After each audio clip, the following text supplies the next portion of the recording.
ഹരേ കൃഷ്ണ. എല്ലാവർക്കും നമസ്കാരം. ഇന്ന് ശ്രീരാമനവമിയാണ്. ശ്രീരാമൻ ജനിച്ച ദിവസം. അപ്പോൾ ഞാൻ കുറേ ദിവസമായി വീഡിയോ ഇട്ടിട്ട് എനിക്ക് വീഡിയോ ഇടാൻ പറ്റിയിരുന്നില്ല, ഓരോ കാരണങ്ങൾ കൊണ്ട്. അതാണ് അപ്പോൾ ഞാൻ ഇന്ന് പറയുന്നത്, ശ്രീരാമനവമി ആയതുകൊണ്ട് നമുക്ക് രാമായണത്തിൻ്റെ ഫലശ്രുതി നോക്കാം. രാമായണത്തിൻ്റെ ഫലശ്രുതി എന്ന് പറഞ്ഞാൽ ആധ്യാത്മരാമായണം വായിക്കുകയോ കേൾക്കുകയോ ചെയ്യുന്നത് കൊണ്ടുളവാകുന്ന മഹനീയ ഗുണങ്ങളെപ്പറ്റി നൽകുന്ന വാക്യത്തിനാണ് ഫലശ്രുതി എന്ന് പറയുന്നത്. ഈ ഫലശ്രുതി, രാമായണത്തിൻ്റെ ഫലശ്രുതി രാമായണത്തിൻ്റെ ഏറ്റവും ലാസ്റ്റത്തെ ഭാഗത്തിലാണ് കൊടുത്തിരിക്കുന്നത്. അപ്പോൾ നോക്കാം. അധ്യാത്മരാമായണമിതമെത്രയും മത്യുത്തമോത്തമം മൃത്യുഞ്ജയപോക്തം അധ്യയനം ചെയ്യിൽ മർത്യന ജന്മന മുക്തി സിദ്ധിക്കുമതിനില്ല സംശയം.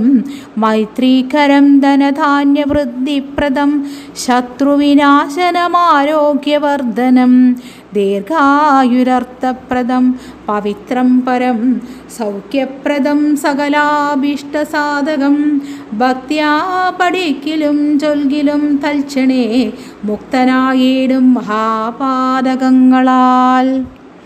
ഇത് പറഞ്ഞാൽ രാമായണം അധ്യയനം ചെയ്യുന്നവന് ഈ ജന്മത്താൽ തന്നെ മുക്തി സിദ്ധിക്കുന്നതാണ്. അഭിവൃദ്ധി, ദീർഘായുസ്, സുഖം മുതലായവയെല്ലാം ലഭിക്കുന്നതാണ്. മഹാപാതകങ്ങളുടെ പാപങ്ങളിൽ നിന്ന് മോചനവും ലഭിക്കും. അർത്ഥാഭിലാഷി ലഭിക്കും മഹാധനം, പുത്രാഭിലാഷി സുപുത്രനേയം തഥാ സിദ്ധിക്കുമാര്യജനങ്ങളാൽ സമ്മതം. വിദ്യാഭിലാഷി മഹാപുതനായി വരും, വന്ധ്യായുവതി കേട്ടിടുകിൽ നല്ലൊരു സന്തതിയുണ്ടാം അവൾക്കൊന്നു നിർണയം. ഇതിൻ്റെ അർത്ഥം, ധനം ആഗ്രഹിക്കുന്നവന് വലിയ ധനവും, പുത്രനെ ആഗ്രഹിക്കുന്നവന് സൽപുത്രനും, വിദ്യ അഭിലഷിക്കുന്നവന് വലിയ പാണ്ഡിത്യവും, വന്ധ്യയായ യുവതിക്ക് നല്ല സന്താനവും ലഭിക്കും.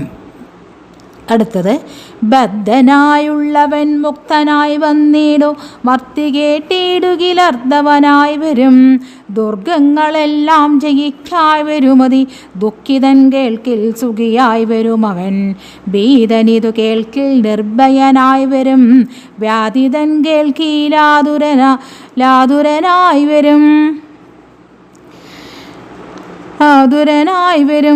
ഇതിൻ്റെ അർത്ഥം, ബദ്ധൻ എന്ന് പറഞ്ഞാൽ തടവിലാക്കപ്പെട്ടവൻ. ഏതർത്ഥത്തിലും തടവിലാക്കപ്പെട്ടവർക്ക് മോചനം ലഭിക്കും. അർത്ഥി എന്ന് പറഞ്ഞാൽ കാംക്ഷിക്കുന്നവൻ, യാചിക്കുന്നവൻ.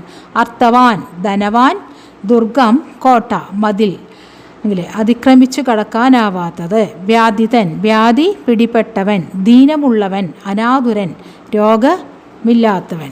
അടുത്തത്, ബോധദൈവാത്മോദമായുടനുണ്ടാകും ആദികളെല്ലാം അകന്നു പോം നിർണയം. ഗണതാപസമുഖ്യന്മാരേവരുമേറ്റം പ്രസാദിക്കുമത്യരം. കൽമഷമെല്ലാം മകലുമതേയല്ല ധർമാർത്ഥ കാമമോക്ഷങ്ങൾ സാധിച്ചിടും.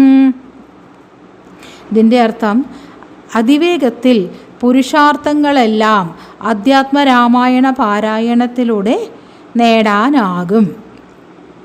അധ്യാത്മരാമായണം പരമേശ്വരൻ അദ്രിസുതയ്ക്കുപദേശിച്ചാധാരാൽ നിത്യവും ശുദ്ധബുദ്ധ്യാ ഗുരുഭക്തി പൂണ്ട് അധ്യയനം ചെയ്കിലും മുതാ കേൾക്കിലും സിദ്ധിക്കുമെല്ലാഭിഷ്ടമെന്നിങ്ങനെ ബദ്ധബോധം പരമാർത്ഥമിതൊക്കവേ ഭക്തിയാ പറഞ്ഞടങ്ങി കിളി പൈതലും ചിത്തം തെളിഞ്ഞു മഹാലോകരും.